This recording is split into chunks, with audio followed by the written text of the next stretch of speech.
What's up? What's up? What is up? You know what it is. It's another Friday, another opportunity to get together and record the Ball Hog Sports Talk, where sports, business, and entertainment collide. It's where two businessmen come together to discuss sports in a very entertaining fashion. Thank you for joining us today. For those who will be participating in the live audience, we appreciate you in advance. For those who are listening to audio, I promise you, you will not want to miss this experience that is known as the Ball Hog Sports Talk. So you know what it is. With no further ado, boys and girls, cats and rats, dogs and frogs, anything and everything in between, pull up a nice comfortable chair. Pour yourself a nice tall cup of coffee. Spike it with whatever you want, because the Ball Hog Sports Talk is coming to you. So let's go. Wake up, wake up, wake up, and stay woke, because this is the Ball Hog Sports Talk with your boy, B. Brown, ESQ, a.k.a. the Ball Hog, a.k.a. the Mouth of the South. This is the place where sports, business, and entertainment collide. And we're going to give it to you rough, rugged, and raw. So come get you a spoonful, like some grits with butter and salt. You know how we do it in the South, y'all. Make sure you do not get caught in your feelings. Strap on your seatbelt and enjoy the ride. Come on, let's go, go, go, go.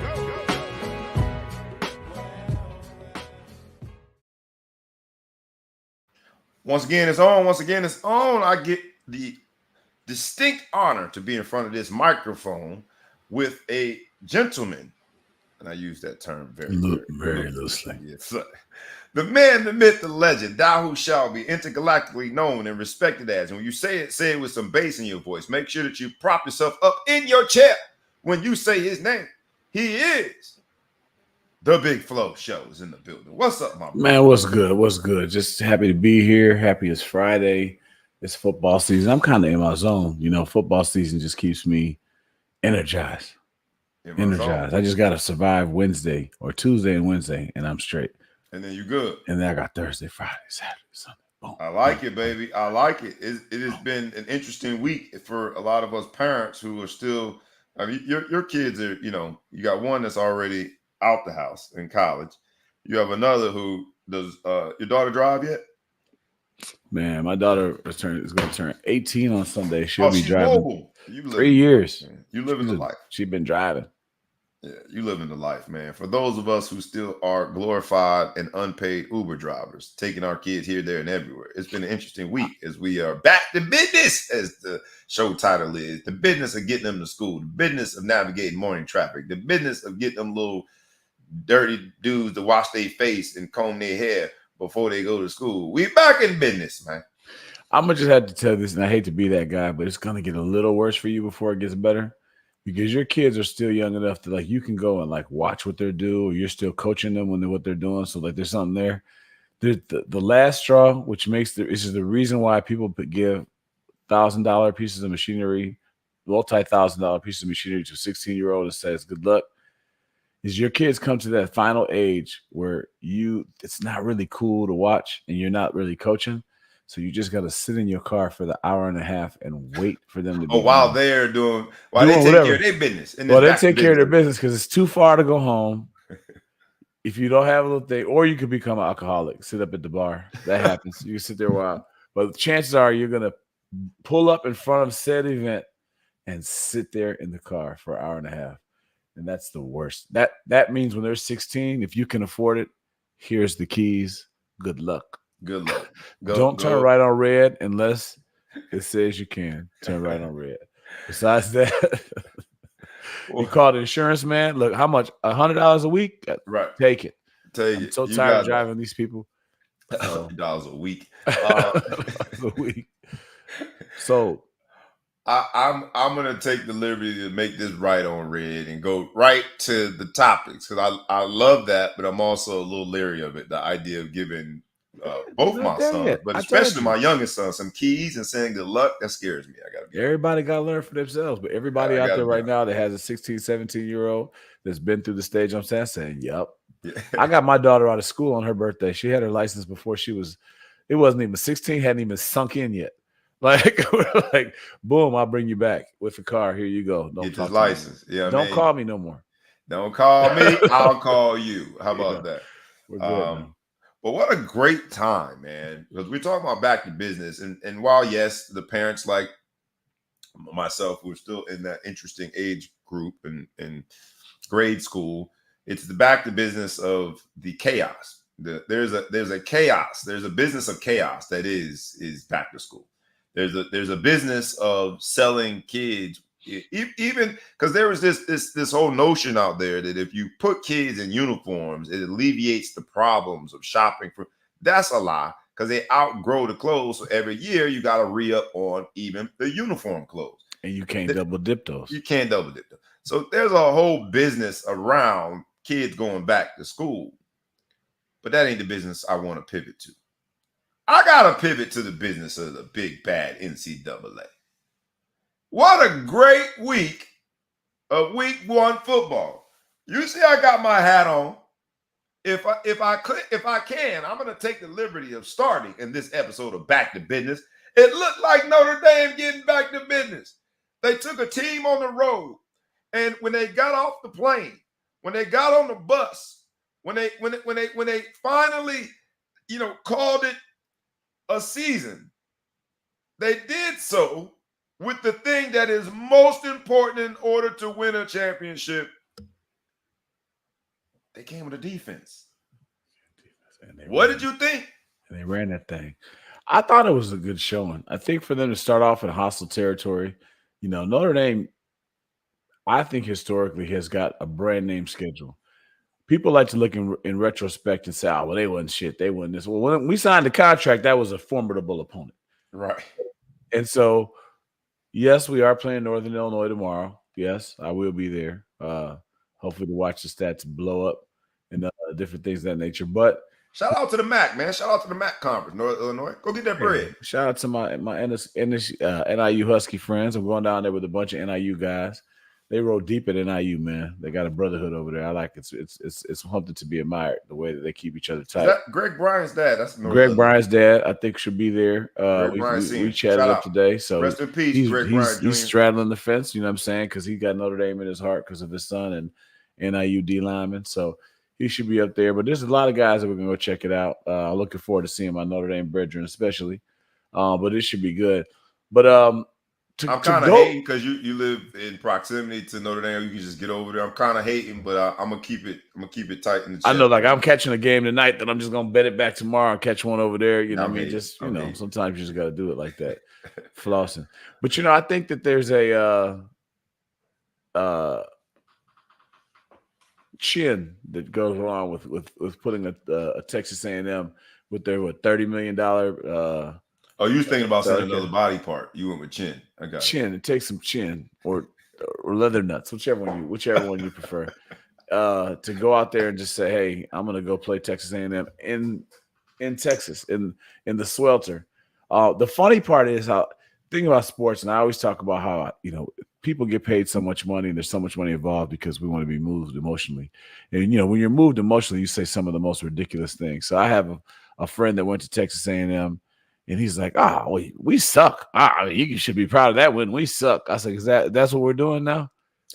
That's what we're doing. They're trying to write it right. You watched the game. Down. They didn't suck so bad you didn't watch the game. You could tell their quarterback was pretty bad. But I think both quarterbacks, we'll get to that, but I think both quarterbacks were he had all type of problems. They look a little dysfunctional over there. Texas A&M just got a little dysfunction going on down there. But they got speed though. They got speed, talent. They got speed and talent. But when you're paying these kids this type of money, you're throwing it out there real bad. You're starting to attract negative locker room behaviors. So not my problem though, man. We want to know what's up. We want to know, man. Shout out to Mike Elko, who is the new coach over there at Texas A&M. I feel like it was a good showing for him. The fans should feel comfortable that they have the right man at the helm. Jimbo Fisher and all the NIL money and this is the reason I wanted to start with Notre Dame. Yes, it's Notre Dame, but also Notre Dame, Texas A&M. When I think of Texas A&M, when I think of Jimbo Fisher got a huge contract. Jimbo Fisher then used the coffers of money. Well, I don't know where it came from, but to attract some pretty formidable, high-profile recruits. And yet you saw that, class after class would unfold, people would leave. So I saw them as like this model of NIL, and some of the consequences of it were young men aren't going to school because they have a connection with the university. They don't have a connection with the program. They have a connection with the academics. They don't have a connection with the alumni. They have a connection with the bag. And the thing about the bag is, in this episode of Back to Business, is when it becomes purely business, then it's transactional. And so Texas A&M, I thought, was really one of the first examples of when it becomes so transactional that the young people and their families that support them don't have a real meaningful connection to the university. They can easily say, we're going to go somewhere else. Another problem too is A&M came. It's allegedly it's been talked about that a lot of people didn't get the bag that they were promised. So they have faulty bags. They were promising people bag had certain a hole in things, it. and it had a hole in it. A hole in it. And when you do that, I only thought I was worth $1 million because you told me I was. Right. And now you want to give me, 100,000 and not the $1 million, and you start doing it. Now we're dysfunctional. You know what I mean? Yeah. Now we're dysfunctional. There's people out there getting mad, talking about their business with the money. What is it? The coach of Oklahoma State was like, "Tell your agents."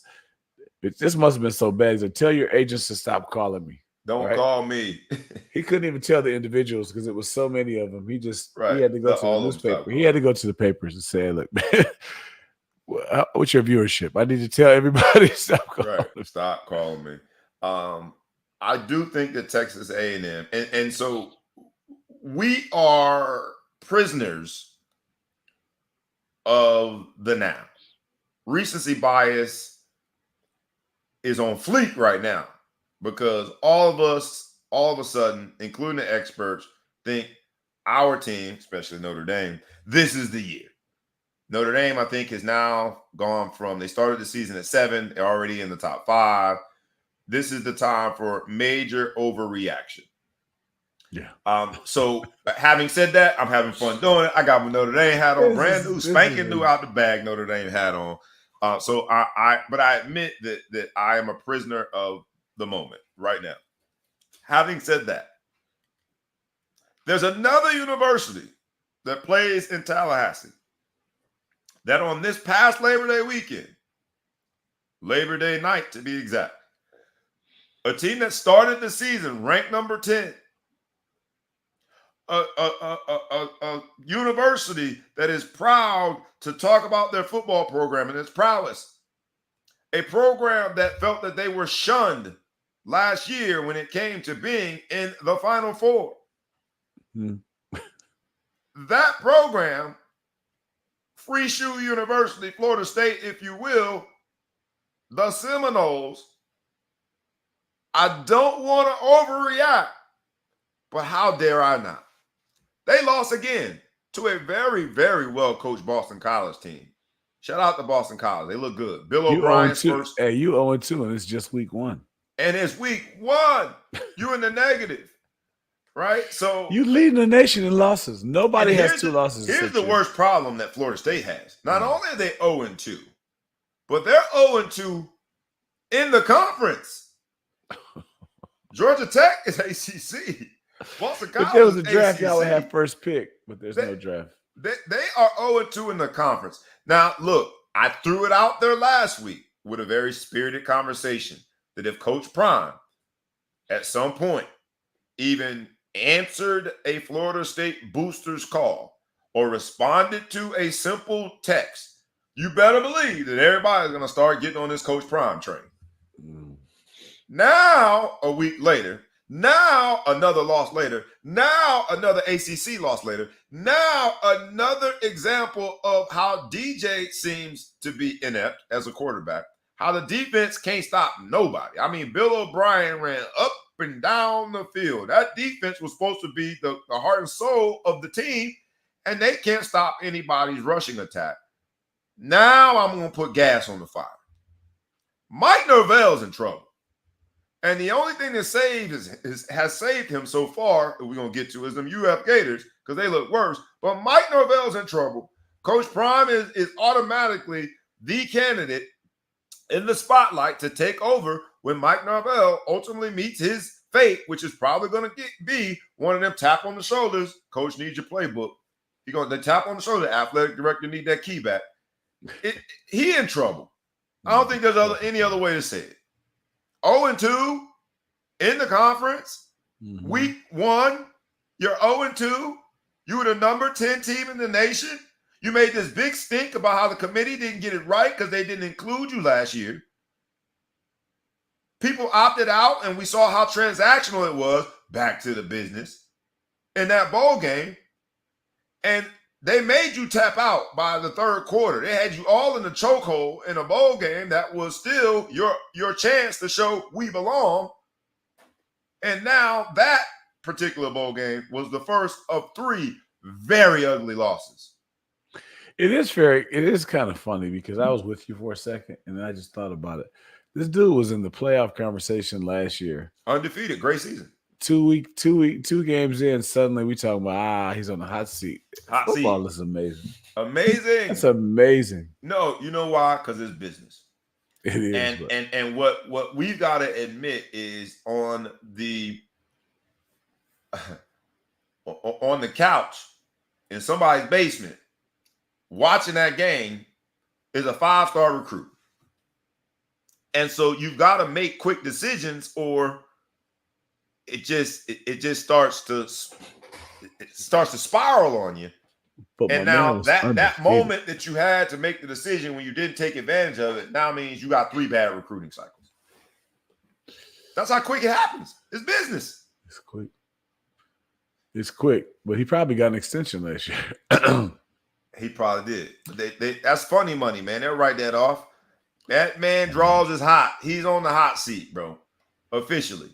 And it's only going to get hotter if the Colorado Buffaloes, coached by Coach Prime, a Florida State legend, if he messes around and has the season that people are predicting, Mike Norvell might as well just get his resume ready because he won't be there very long. His contract runs through 2031. He got $10 million coming this year. Funny money. They'll write that off. That quick. Shit don't make me laugh. It don't make me laugh either. I'll take the bread. But how many times, look, we Notre Dame men, how many times since Bob Davies, Notre Dame had to part ways and keep on paying somebody? Charlie Weiss just stopped getting checks from Notre Dame. Right? And there's multiple examples. We talked about Texas A&M. Jimbo Fisher is going to be getting Texas A&M checks for a long time with that contract. Why? Because in this Goliath conglomerate era of college football, I'd rather write that off as, you know what? We made an investment. It didn't work out. In order to protect the revenue streams that are to come. That 5-star prospect that's watching Mike Norvell put that offense on the field and is like, I ain't going there. Yeah, we'll see. It's a long season. Luckily, they'll commit, but they can't sign till December. So we'll see. He could turn it around, but I'll say this is the last thing when it comes to Florida State because DJ, we gotta go out there. Ukulele. Man, last name ain't no ukulele. Hey, definitely not with that Mama Seba Masama Makusa that you just tried to say. I was closer than you were. DJ, I was close. Sorry to mess up your name, sir. But you done messed up these people's season. He is now in his 3rd institution. I saw a video this morning where it showed Dabo Swinney flying over Clemson Stadium, Tiger Stadium, whatever they call it, Clemson, and saying, oh, man, this is where you're going to be throwing touchdowns. He was the number, I think, 2 quarterback coming out of that recruiting cycle. Number one. Was he number one? 5-star prospect. And I'm watching this video. I'm like, man, it's amazing how different of a situation we are in now. I thought he had resuscitated his career by being at Oregon State. I don't know why he decided to transfer to Florida State. But again, in this episode of Back to because Business, everybody left and they're no longer in the conference. who cares? You put up numbers. Yeah. You put up numbers. Now, everybody's like, I told you that boy wasn't no good. Dabo Swinney sitting back somewhere laughing, although he too is facing a really different program than, just a few short years ago. But DJ Uiagalelei is not who we thought he was. Fair? He's not who Oregon State fans thought he was. He was what the rest of the country had thought he was until. We all thought he was going to be. I thought he was going to be really good. I got to admit, I thought he was going to be really good. I thought he had lost the weight. Maybe that was the situation, but because he played right under Trevor Lawson. That's the crazy part is, like, think about it. We talking about sunshine, and that seems forever ago. This example shows the transfer portal. This example shows NIL in terms of attractiveness and going this place versus that place. This example shows how the additional eligibility and the COVID year, all of it is just piled up in one to, unfortunately, for Florida State fans, a travesty. This doesn't look like it's going to end well. The other thing that in Florida doesn't look like it's going to end well is University of Florida. The University of Miami beat the bone out of UF Gators, and they did it in Gainesville. I'm talking about up and down the field. I mean, they scored any which way possible. I don't know if I hate seeing stuff like that, man. To be honest, it got that bad. And, Billy Napier, who's been coach of the Gators for the last 3 years or so, he also has to be contacting his realtor. He good as gold. Fair? He's good as gold. Yeah, he's I don't even. Hey. He's the only thing that's saving Billy Napier is, the only thing that's saving Mike Norvell at Florida State is Billy Napier looks even worse. They got killed. At least Florida State went out there and played 2 good games. They had a chance to win against Georgia Tech. They had a chance to win against Boston College. They came up short, but they were 2 competitive games.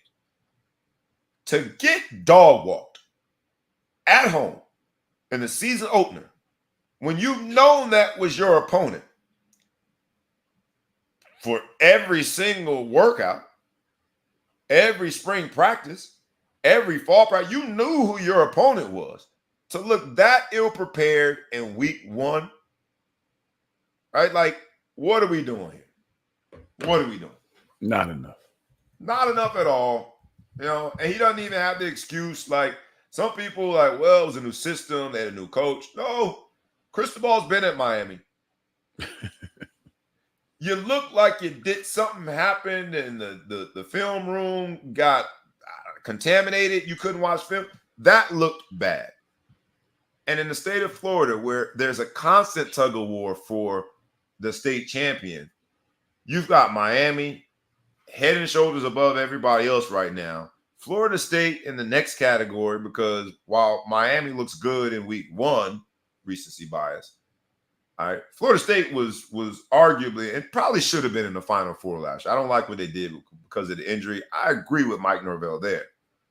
But the University of Florida is in the bottom of the basement. You know that basement bathroom that the toilet always overflows, that nobody goes. That's where Florida is in terms of the ranking, the hierarchy in Florida college football. And that's sad to see. I'll give you last word on it, man, before we pivot, because I do got to talk about your boy, Brian Kelly and LSU coming up short. Where do you think the state of affairs are with Florida Gators before we get to LSU? I mean, they haven't really been relevant at the end of the season for a long, long time. So I love to see it. I don't care for them. So, it's just such a mighty fall from. You watched that documentary, The Swamp, and you remember those. And now it looks like a swamp down there. Literally the swamp. Drain the swamp. I mean, in this political cycle year, drain the swamp.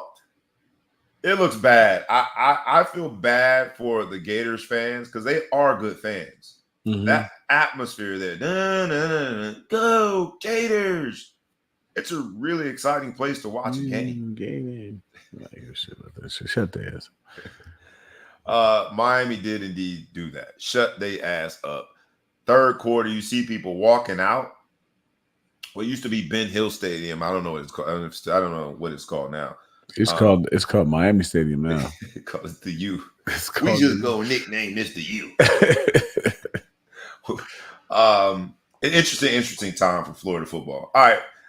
Before we get to LSU and round out our week one, official week one, after week 0, week 1 college football recap, let's just pause for the cause. Like we say every week, we ask you humbly, please like, please comment, please share, please tag a friend, please tag a folk, please tag anyone that you know, and please subscribe to the YouTube channel and to the podcast. Won't cost you anything, but you'll be helping us, and we genuinely and sincerely appreciate that. So please like, comment, share.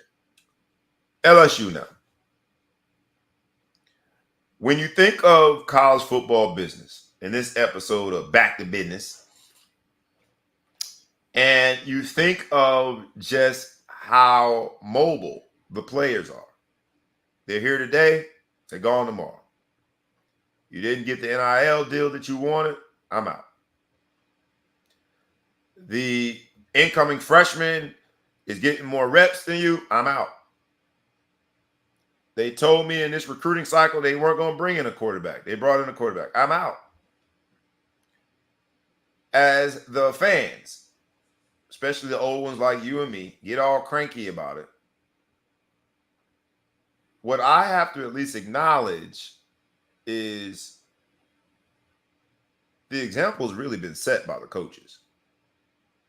Brian Kelly, on the heels of, not even, while involved actively in a recruiting weekend, takes a call from LSU, agrees to terms, goes back in that recruit's living room, continues the facade, gets on a private plane with the coaches that he took out there, never says a word, takes a job, leaves Notre Dame high and dry. Yes, that's my bias to present it that way. But I have this feeling about Brian Kelly and the business of college football and how head coaches decide to do things that would be a little less than honorable with how they conduct their business after they've had the conversation with young people to bring them into their institution, into their program, and their families have now supported them. I find myself kind of happy that Brian Kelly can't figure it out. Now, I had to give the background before I explain why I'm a hater. Brian Kelly losing at LSU. But let's not say losing because they're winning. But I always said that Brian Kelly, while at Notre Dame, made us good enough to not be good enough. We were just good enough to not be good enough. We were always in the conversation. But it was something about the curl that just didn't curl all the way when it came to Brian Kelly. Yeah. You could tell it was a Jerry curl, but it didn't look like it had the full effect because it wouldn't curl all the way. He's at LSU, and it seems like it still just won't curl all the way. He has the recruits. He has the facilities. He has the backing of the institution. He's getting the kids that he needs without admissions being a little too paternalistic. He has the environment. He has the conference of the SEC. But what he does not have is authenticity. What he does not have is that je ne sais quoi that gets his players to believe. And as a coach, if you ain't got that, you ain't got nothing. Now we've expanded the playoffs to 12. So LSU could very well be in that 12. but it just seems to be something missing when it comes to a Brian Kelly coach team. Please tell me I'm overreacting. Chime in, those who are watching live. I don't want to bash Brian Kelly. You're normally more of the objective thinker when it comes to these things. The man just took a check to feed his family. I get it. But damn, it seems as though karma is a bad mofo when it comes to that man. Brian Kelly's an interesting one. I mean, he's at Notre Dame, and we want him fired every year. Did he give us, I think, 5 10-win seasons in a row, which is just unheard of. All-time winningest coach. All-time winningest coach. Not good enough. Went to the playoffs 2 years. Went to the national championship 1 year. There's only a handful of teams that have done better, than Brian Kelly did when he was at Notre Dame. Now he's down at LSU. He beats Bama. Yeah. At LSU. He goes down only the there. Second SEC coach to do it. Yeah. Second or third, whatever it was. Yep. Yeah, to beat Bama, puts Nick Saban into retirement. I mean, in essence, that's part of the gumbo, that the final gumbo that Saban ate to make him retire. But again, this game is a relentless game. He loses his first game, and now we're like, I don't know, he just doesn't really have it. He gets a Heisman Trophy winner. We told him he couldn't. We told him he couldn't do quarterbacks. Remember, like everyone at Notre Dame says, he gets a quarterback, he ruins a quarterback. You don't have a chance. He gets a Heisman Trophy winning quarterback.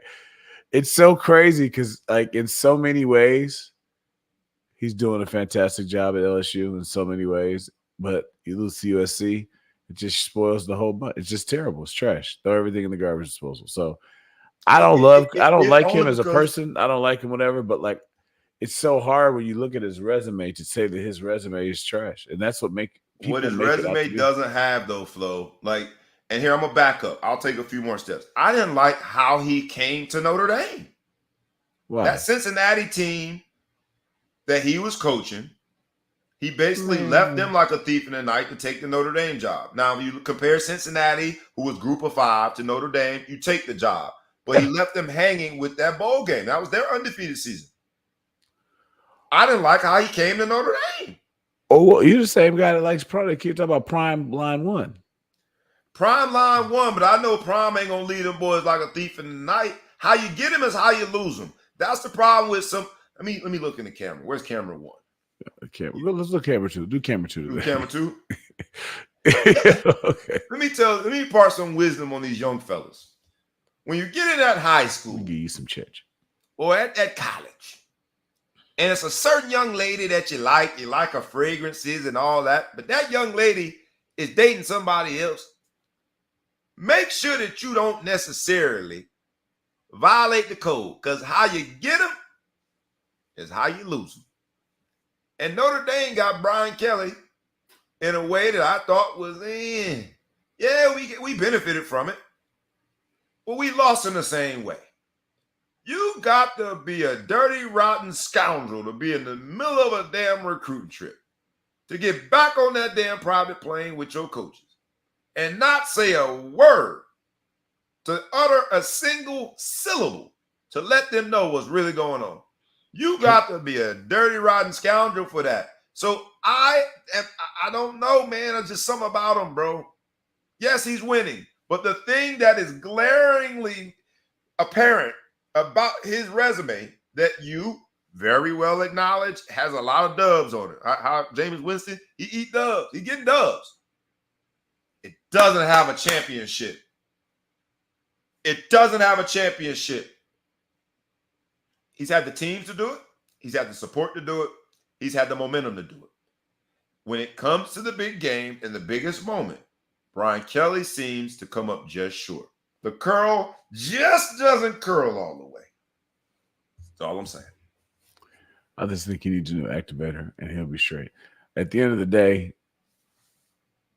Brian Kelly is he's one of the top coaches in college football. You just had to look at his record, because how many people have championships? Kirby Smart, Nick Saban, who's gone now. Yeah. Dabo Swinney, who's damn near on the hot seat himself. Yeah. Harbaugh, who's banned from college for a year, but it's in the NFL. That's different. What active coach in the NFL in college football right now can claim and stand on a record to be better than Brian Kelly besides Kirby Smart? A better record. I mean, he's got longevity on his side, so he has got that in terms of cumulative. I'm saying let's just go recently. Let's just say last 5 years. Let's just judge based off the last 5 years. Kirby Smart definitely. Nick Saban definitely. He's gone. Yeah, I mean, but you said I'm just saying. All right.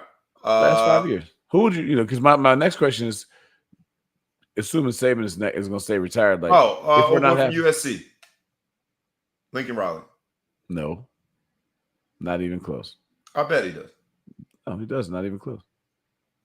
He got blew out just as bad in the playoffs. He was trashed last year. I'm saying Oklahoma. When's the last time you see Brian Kelly's had a trash season? He had a trash season at Notre Dame midway through his career. That's 7 years ago. 7 years ago. He went 5 10-win seasons. He left us with a hope and a prayer to get in the playoffs, heading into this bowl game. He left us again. You guys are making me do this. I don't even like Brian Kelly, but you guys are making me do this because I'm committed to the truth. He brought in our next head coach as the D coordinator, hired him in, right? If you want to give him credit for that. He left Notre Dame and protected Notre Dame from himself because he quit in a time where they had to hire Marcus, which I think was a good hire, which they wouldn't have hired him. We would have lost Marcus Freeman had Brian Kelly quit at the end of the season.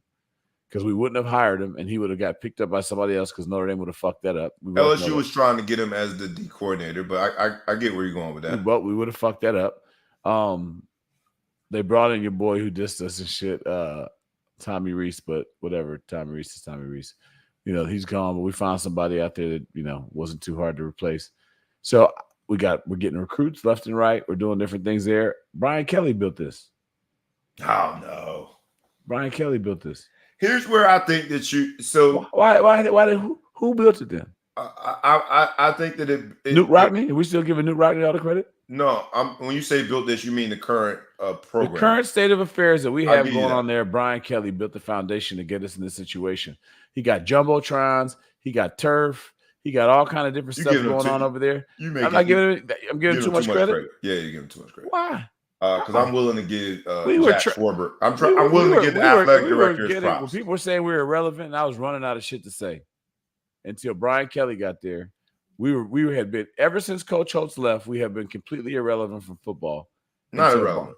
Irrelevant is a strong word. When people say it, they don't understand because this episode is back to business. They don't understand the business of it. You're saying in terms of wins and losses, and we did struggle. Just as a program, we were just starting to get to the point now where we can. Yeah, you signed 2 different contract TV deals extensions in that same time. Irrelevancy doesn't lead NBC to. So I get what you're saying. You're repeating the talking points in terms of people have said irrelevant, but that just makes no sense when you got multi-million-dollar extensions on a TV contract. We played for a national championship. When as soon as you're an at-large program for a bowl bid, you're always the top choice. Irrelevant, right? You look at viewership. Viewership is the most objective number known to mankind. So let me rephrase that. Yeah. In the world of not in the world of media, in the world of popularity, but in the world of just wins and losses, teams that you got to take seriously and whatever. We were pretty irrelevant for a long time. Here's where we can't take us seriously. I can't say that Brian Kelly built it, and here's why. I think that Brian Kelly did a good job while he was there, and I acknowledge that. The wins and losses are what they are. My point is that to be close enough also exposes what you do in the moment. And every time that we were close, as you articulate very, very well, the 3 opportunities that we had to say we are absolutely not irrelevant. We have arrived. We are in the top tier of college football.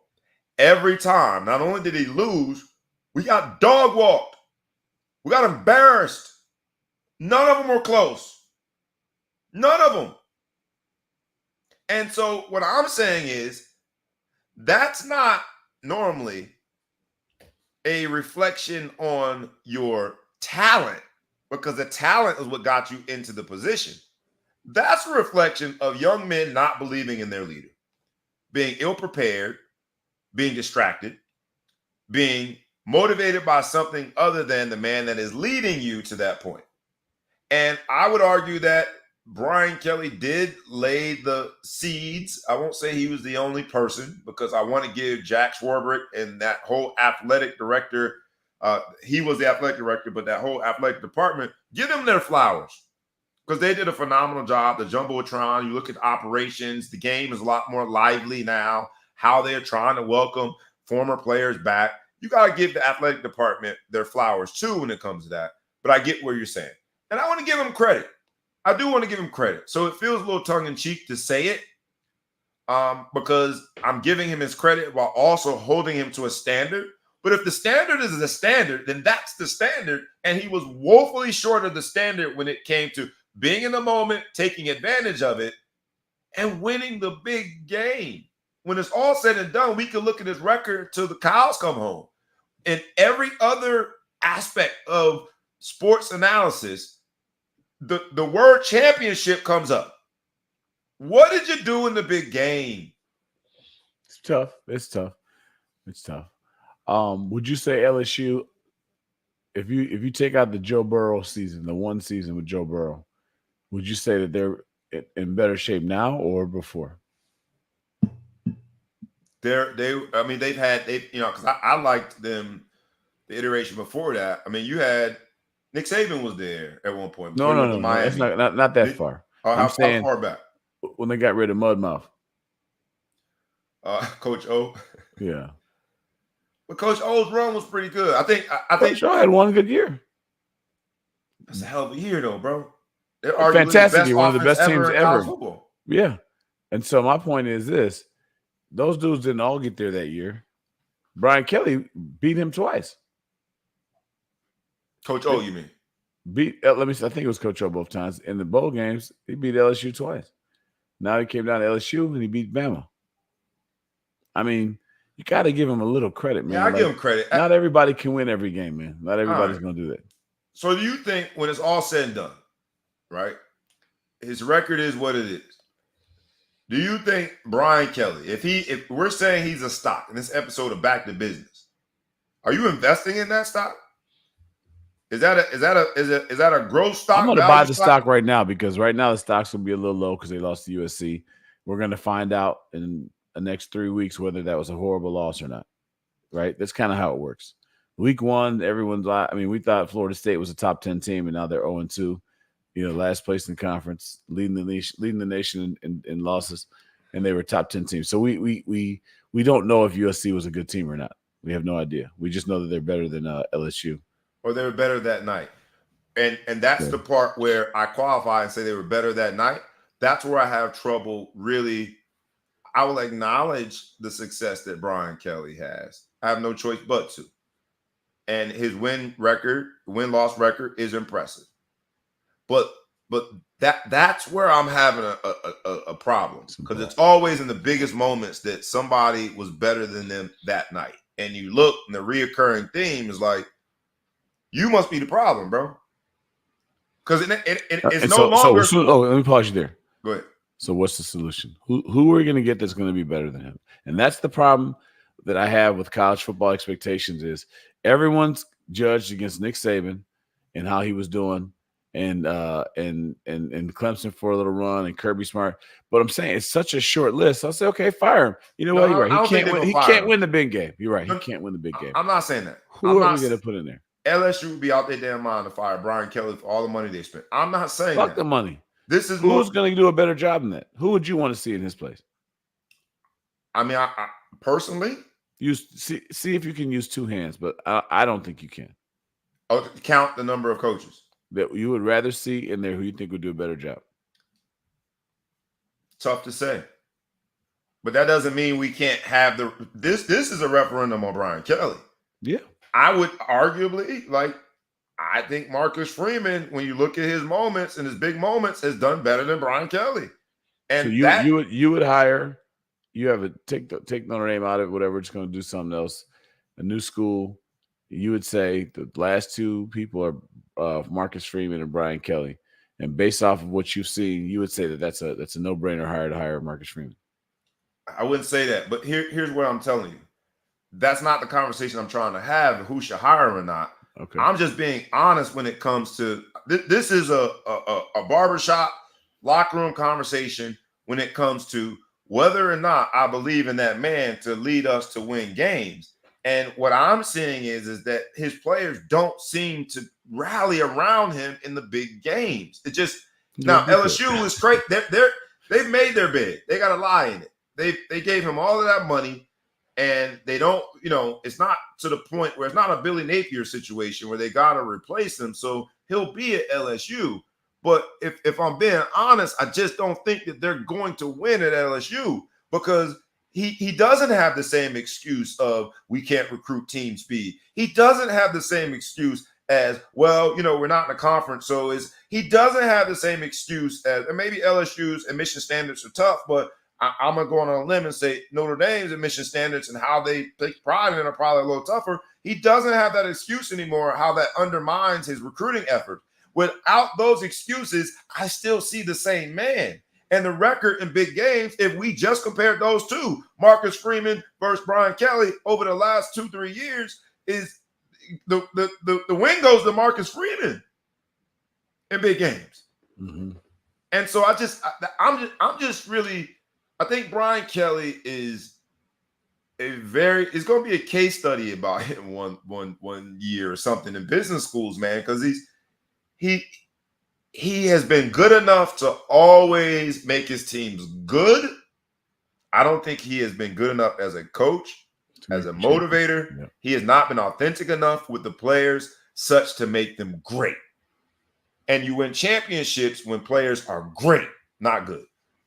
That's all I'm saying about Brian Kelly. Thanks. Anyway, that's it. Yeah. We'll see what LSU does, man. But another loss in a big game, home opener, and he came up short. So we shall see. I do want to get to another big business, man, because there's this thing out there who normally I would not do this because I'm a hater, right, when it comes to these dudes. Thanks. But there's another big business out there with the Trojans, not the prophylactic, the USC Trojans. And USC Trojans this week, they reinstated Reggie Bush's number 5 jersey and then immediately put it in their Wall of Fame in the Coliseum. They donned the jersey and retired the number. They also did that with your boy, Caleb Williams, retired his number 13. Let's talk about both of those separately. Is that the ultimate apology that gets them over this Reggie Bush era? Yeah. All right. Do you think USC was right to ostracize him and separate themselves from him during that time frame? Because it's cool to put his jersey up there. It's cool to retire his jersey. It's cool to acknowledge him now. But he was persona non grata when it came to USC. What's so unfair about that is like you act like he went out there like solicited money. Somebody offered him some stuff that was part of USC. You guys are equally, but they separate themselves from the crime. I can't believe he did this. We're appalled. They probably call and say, "Man, I'm sorry, dude. We're going to step on you. We was tripping. But you know Reggie what? Bush is the sorry is I'm going to bring you back in. We're going to retire your jersey. We're going to make a big affair about it. Welcome you back home, and do what we got to do. You're back in your Heisman commercials. He's obviously not taking. He's not taking the low road. He's doing the Heisman commercials already. He's already involved. He's the media now, so it's in his best benefit. This all helps him out in the big run. So, is he gonna forgive? Yeah. Is he gonna forget? Nah. USC got a small list. I don't know, man. I feel as though because of what you have described, and is very true, we was in this crime together. When it comes to the payments, when it comes to the lifestyle I live, the houses they alleged that I had, the cars that they alleged that I drove, the money that they alleged that I took, we were in this together. It was wink, wink. We was in it together. Now, when all of a sudden you basically dry snitched on me, because when they parted ways with Reggie Bush after all the Heisman drama, essentially they were saying, man, that was his crime. Those were his indiscretions. We don't want to be associated with someone that participated in such affairs. I don't know if I'm mad. I try to take the high road. That road might be too high for me. I might be 2 fingers it's to in your benefit. the sky. At this point, it's in his benefit. His name is cleared. If he comes across as bitter, he might still be like, hey, when they're giving the smile in the jersey, he'd be like, hey, fuck y'all. I just want you guys to realize I don't fuck with y'all like that. But we're going to hear it for the moment. But he's in the media now. Nothing is better. He was in the media then. Fox Sports. But what Fox Sports didn't separate themselves from Reggie Bush when they took the Heisman. My point is, he's not just some guy leaving his normal life and walking around here and he could just say, fuck you. You know, like T.O. snubbing the Hall of Fame and just be like, all right, it doesn't matter because I'm not doing anything anyway. He is out here in mainstream media and he's going to have a long time career. He got to play it the right way. He's going to retire. There's going to be people who be like, oh, that guy used to play football. And they're like, man, did he play? He was cold. That's, you know, he's on his way towards that type of longevity in a career. So you need to go ahead and make nice. Don't show bitterness. Smile. It only helps you out. You still don't have to go out there and do too much for him, you know. Fair. I guess, man, and that's the right way to approach it as we're getting to the I would say older ages. That is the right way to approach it, man. But just something that seems really disingenuous about an institution, right? That I mean, you're not going to be able to. I don't know, man. And I'm telling my sons all the right things to do it the right way. But I gotta be honest, man. It feels like you can't just put me on the shelf, tarnish my name and my legacy, ostracize me when it comes to everything Trojan, USC Trojan related. Pretend as though a whole era where they were the greatest show on college football turf. Pretend it didn't happen. And then when the circumstances change, take me back off the shelf. That didn't hurt your mouth to say that. They were about USC. They were some bad mofos though, bro. You gotta give them they props. They're cheating ass, Bush pushing ass. Yeah, I mean they cheated, but they was like that. Kind of.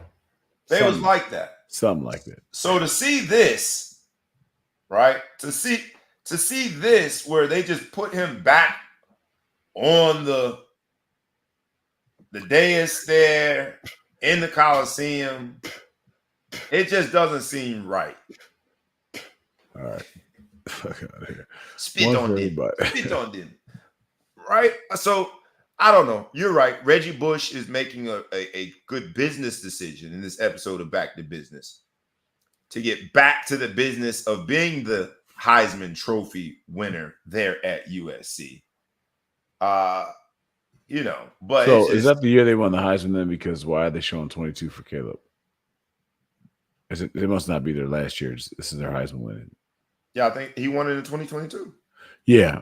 So I'm saying, but Caleb played last year. He just came out. So I was wondering why I didn't say his class. Oh, yeah. It's the year. Yeah. It's the year that you I guess they acknowledged the performance. Yeah. What's amazing, though, if you look at that 11 and the 3, 11, 5, that's 2002 to 2005. Yeah, in a 3-year span, call it 4 seasons. They had 3 Heisman Trophy winners, bro. That's impressive. The liner was a bust in the NFL. Take that.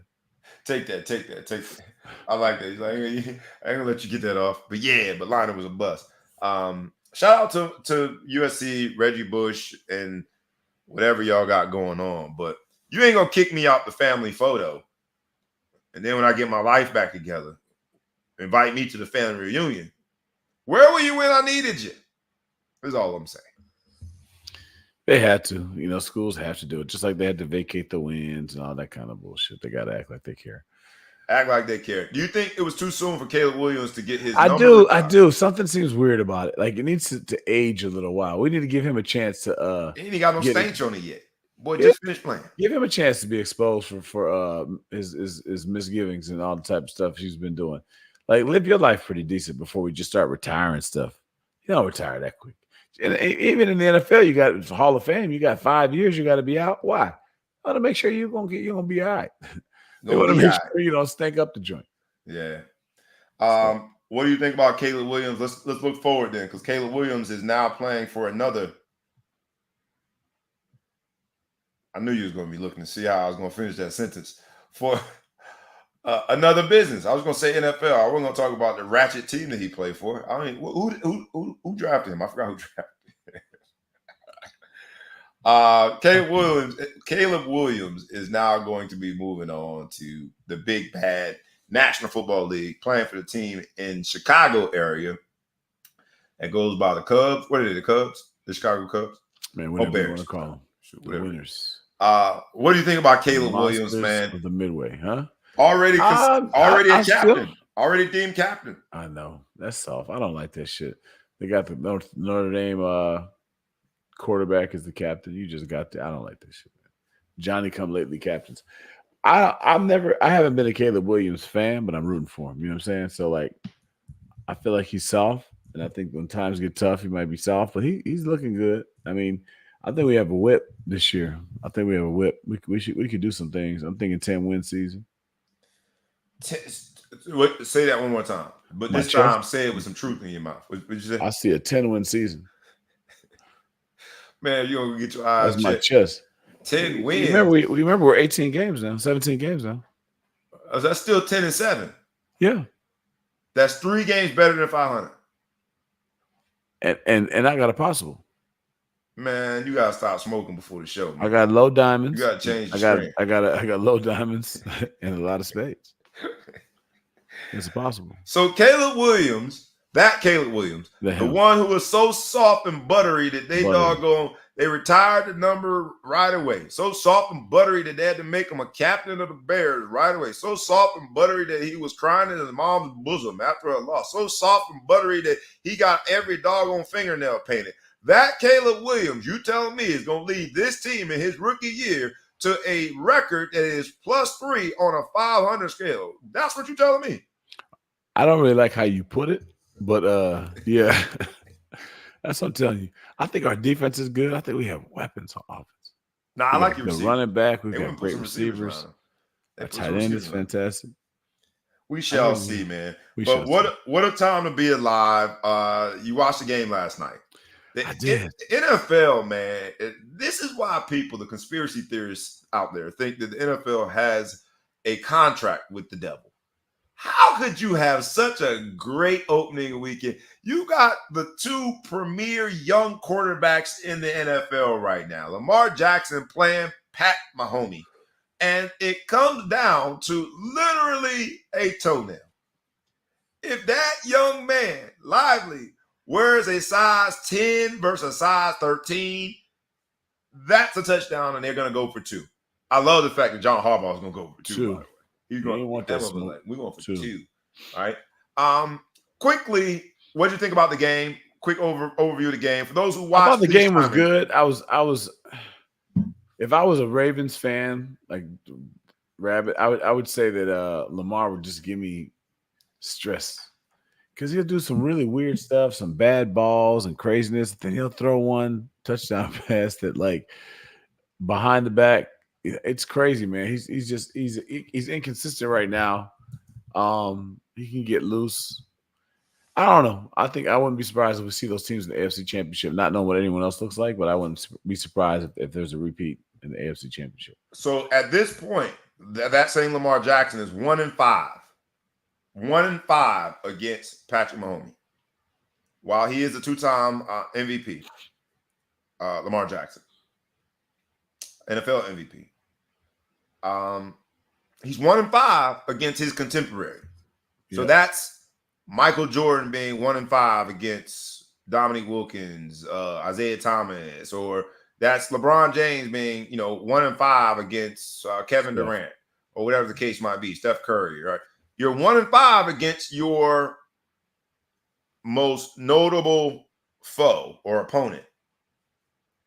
Do you think that he self-corrects?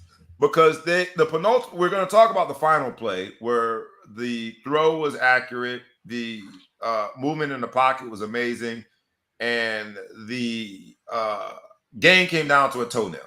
But the penultimate play, there's a wide open receiver in the end zone. I think it was what's the kid from Boston College? I'm tripping, from Fort Lauderdale.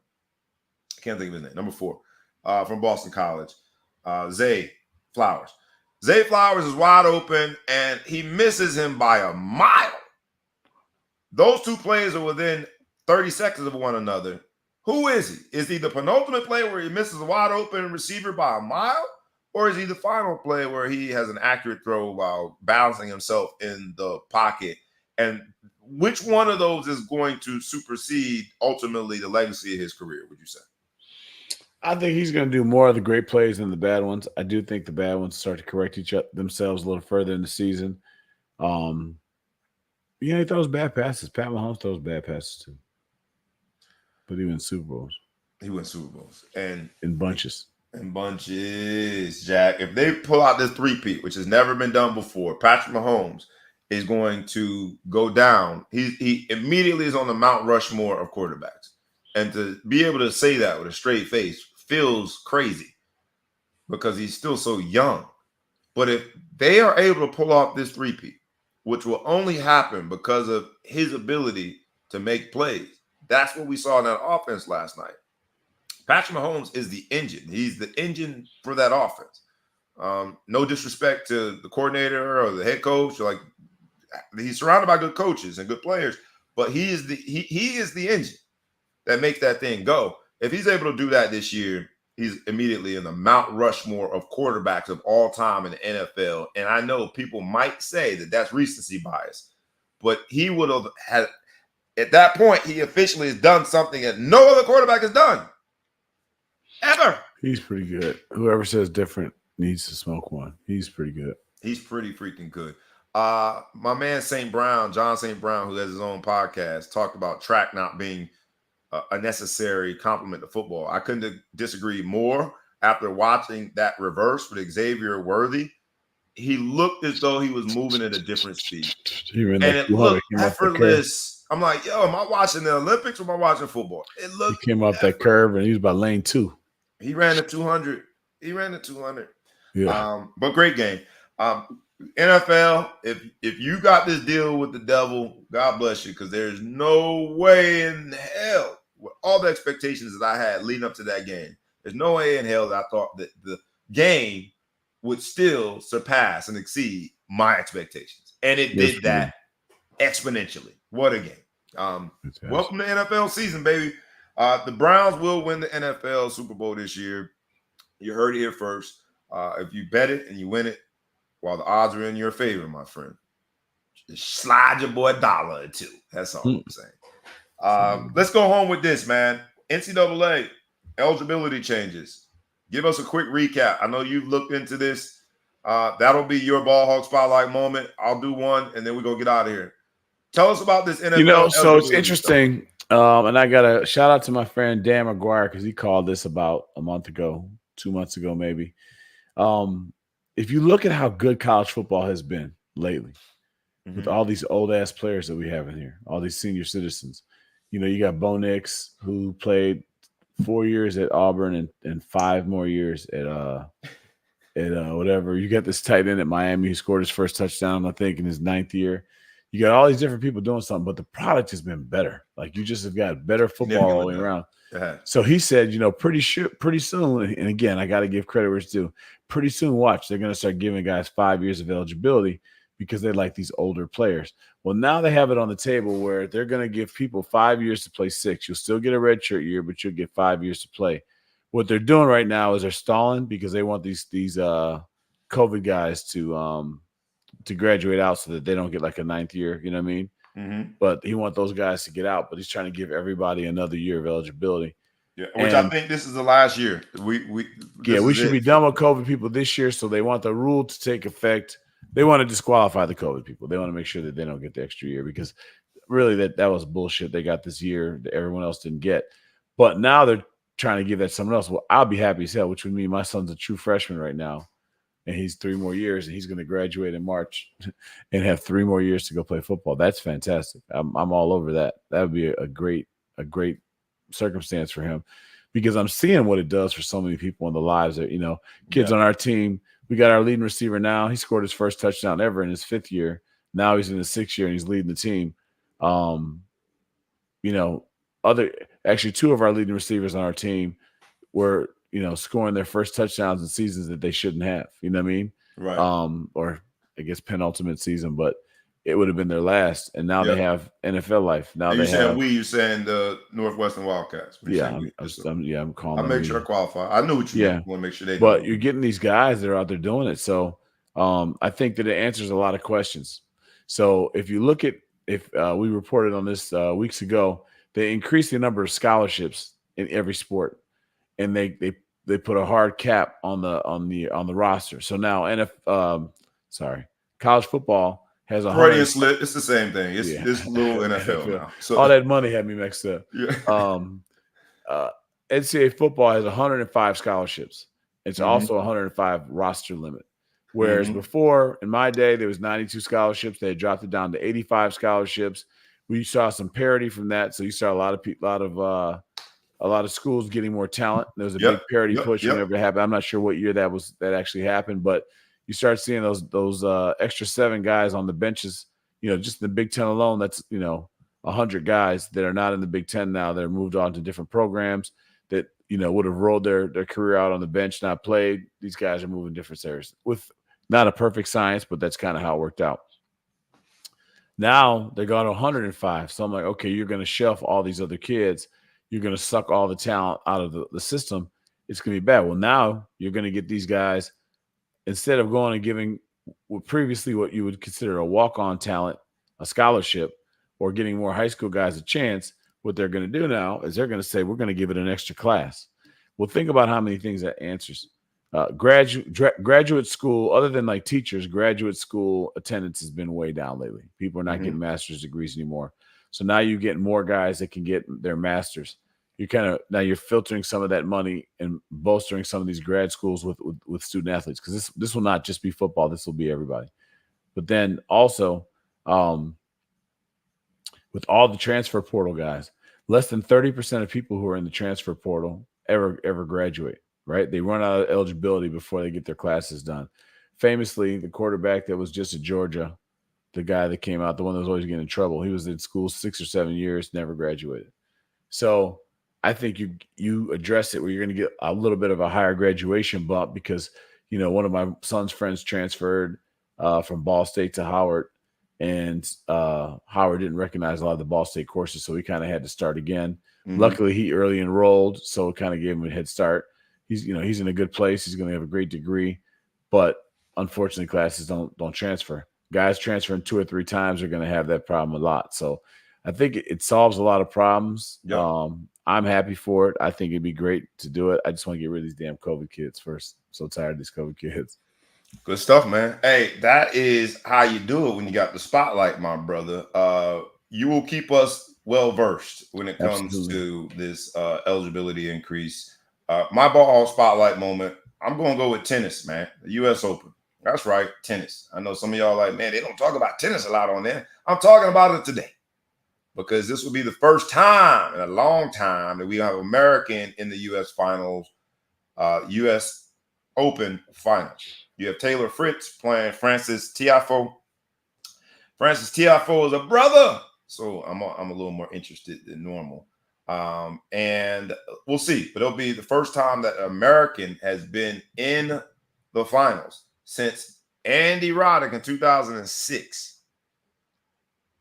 First American man to reach a Grand Slam since Roddick at Wimbledon in 2009. And Roddick remains the last American man to win the Open, having done so in 2003.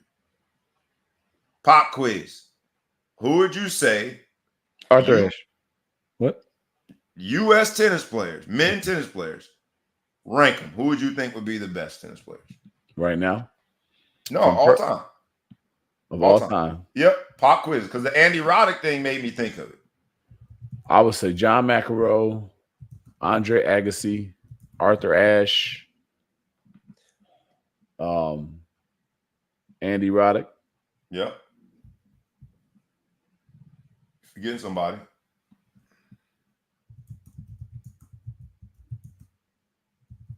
I'll do a recent guy, huh? tall. No, you said the you forgot Pete Sampras. Pete Sampras. Yeah. John, what was his name? Connors? What was his name? John Connors. John McEnroe. John McEnroe. So interesting, man. But I just get that pop quiz because I gave it to myself because a conversation started in the bar where most great conversations start. And I went down the list, and Arthur Ashe was like 8. All right. And then the Andy Roddick guy, I'm like, yeah, he was a celebrity. He never won anything. But he did, actually. He had Andy Roddick over Arthur Ashe. But it's interesting. It was someone's list. But who was number one? John McEnroe? I think Pete Sampras. Pete Sampras. Pete Sampras was in this. Let me look if I can find it. Pete Sampras was number 1. Best. We made a much bigger deal, other than the. I guess because the U.S. doesn't really have a goon. Like you knew those names roll off the top of your tongue when you were young about who the best tennis player is. Who is the current best U.S. tennis player right now? I think the guy Fritz. It's in the finals. See, and I just think that was something happened. Or in the semifinals. We were growing up. You knew who the best tennis player was, even if you didn't watch tennis. Everybody. Yeah. And I didn't realize Tiafoe, while his brother, I didn't think he was from. I thought he was French. He's American. Oh, is that tall black dude? Yep. This list has it ranked this way. It has Pete Sampras number 1, Jimmy Connors number 2, John McEnroe 3.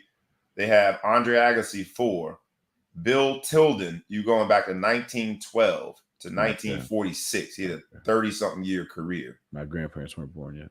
Right. Jim Courier, who I remember the name, but not really. Then you had 7. You had Andy Roddick. That's the part I was like, Andy Roddick over number 8, Arthur Ashe. Number 9 was Stan Smith. That was 64 to 85. I don't remember that. And then number 10 is Michael Chang. I do remember Michael Chang. So that's the list that they had. So wanted to see how you do on the pop quiz. Before we get out of here, man, because it's the Back to Business episode. I want to say that before we get out of here, let's make sure that we take a very brief but meaningful moment of silence for the rich homie Quan, man. Rich homie Quan died at 33 years old. It's been rumored that he probably took a bad pill. So let's take that. Yeah, 33, man. That's too young. He's the rapper, Some Type of Way, Make You Feel Some Type of Way. Catchy song. That a lot of us in our hype music playlist before games we listen to. So let's take a brief moment of silence, man. 33 years old. Let's call it 33 years young. I'll take a brief moment of silence for the rich homie Quan. 33 is way too young, man. But I wanted to end here because in this episode of Back to Business, as we are getting back to school, and as I'm dealing with 13, and a lot of them are turning 14 years old, our young people are going to face some temptations, some peer pressures. They'll have access to, they have access to more information than we ever had growing up. But they also have access to things that could quickly derail them a lot easier, including guns, including drugs. And so that moment of silence is also my quiet prayer that as parents, we're going to get back to business of addressing the things that we need to address with our young people. We have glorified in pop culture the use of guns, the use of drugs. We have glorified being just like everybody else. What's up, twin? We've glorified the things that in our day, the risk of sounding old, parents taught us could derail you. So I'm going to challenge us as our kids go back to school. Let's get back to the business of being parents. Let's not be their friends, because 33 is way too young. And and let's not use him as an example because there's so many different examples. And I don't want this way too soon to try to parse what happened there. So more broadly, there are a lot of examples of it. And maybe if as parents, we commit to getting back to the business of parenting, we can save somebody before it's way too late. And with that, this has been our show. It's been a labor of love. Go ahead. We're going to leave on a high note. Yes. I want to give a special shout out to my parents celebrating 55 years of wedding bliss. You know, that helps out statistically speaking. That, you know, kind of puts me on track to be around married a little longer. But hey, 55 years putting up with each other. Love you guys dearly. It's been great. I've only known you for 51 years, but I'm sure that those 4 years you were practicing to become my parents. You know, I thought you did a pretty decent job. Hey, shout out to them Florimas. Look, shout out to Joseph. You've done phenomenal things in this world. You produce amazing things in this world. So we're not gonna hold you accountable for this dude. We're not gonna go there. Nope. I'm just qualifying it, man. Your finest achievement. Anyway, love you, mom and dad. 55 years. Congratulations. Awesome. Happy anniversary to the Farimas, and thank you for all that you have done and contributed to this amazing world, including the Big Flow Show. That's what I'm talking about. We ain't gotta hate all the time. This has been our show. It's been the back to business episode of the Ball Hog Sports Talk. We had the man, the myth, the legend, now we shall be intergalactically known and respected as the Big Flow Show. I am your boy, B Brown ESQ, aka the Ball Hog, aka the Mountain South, aka Mr. Excessive Bush, aka Breezy, aka Coach Bobby in this mofo, aka the Councilman. That's right, I added a few more. And that's just what it's got to be today. Feeling myself, man, as we get from summer into the fall. Enjoy football. Enjoy each other. Let's get back to the business of being responsible, man. Let's raise these young people right, and it'll make for a better tomorrow for all of us. With that, we is out. Peace.